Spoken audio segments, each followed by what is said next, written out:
Okay, in these next verses, Paul is going to get real personal because he's concerned that they're getting fooled. They're getting fooled by the Judaizers who are trying to get them to fall back into Judaism. He says, formerly, when you did not know God, you were enslaved to those that by nature are not gods. So he's saying you used to be enslaved to paganism, but now you've come to faith in Christ. Remember, Paul's the one who led him to faith. And so he knew what they were like before they came to faith. And he loves that they changed, but now they're being threatened to change back and go swing all the way to the other side and join the ranks of the Judaizers. He says, I don't want you to misunderstand this. I don't want you to go back to that paganism stuff. Don't misunderstand this freedom we have in Christ. He had said this in 1 Corinthians, also in chapter 10, similar context. He says, my beloved, flee from idolatry. He says, what pagans sacrifice, they offer to demons and not to God. I do not want you to be participants with demons. So don't mistake Paul's freedom with the thought that he's saying you should go back and live the way you used to live. No, not at all. We're free in Christ, not to go back and live like pagans.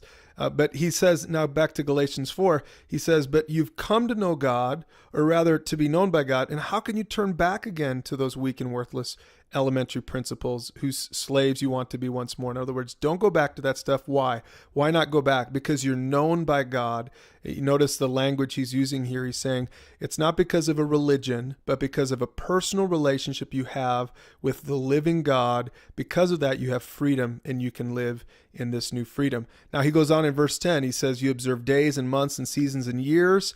And he's saying, I'm afraid I may have labored over you in vain. See, what he's talking about here now is he's saying, well, I'm afraid now because of the influence of the Judaizers that you're going to swing all the way to the other side. And he says, I don't want you to swing to legalism either. The stuff that Judaizers were teaching, this probably comes from Leviticus 23 in the Old Testament. These are the feasts that the Lord had appointed, stuff like the Passover and the Feast of the First Fruits and the Feast of Weeks and the Feast of Trumpets and the Feast of Booths. These were all feasts that the Jews celebrated, and the Judaizers probably came in and opened up their Bibles and said, hey, Galatians, look at these feasts. God said you're supposed to celebrate these feasts because you're supposed to be Jewish, because God's people are Jewish. And Paul's coming in there saying, no, wait, that's not the point. That's not the point at all.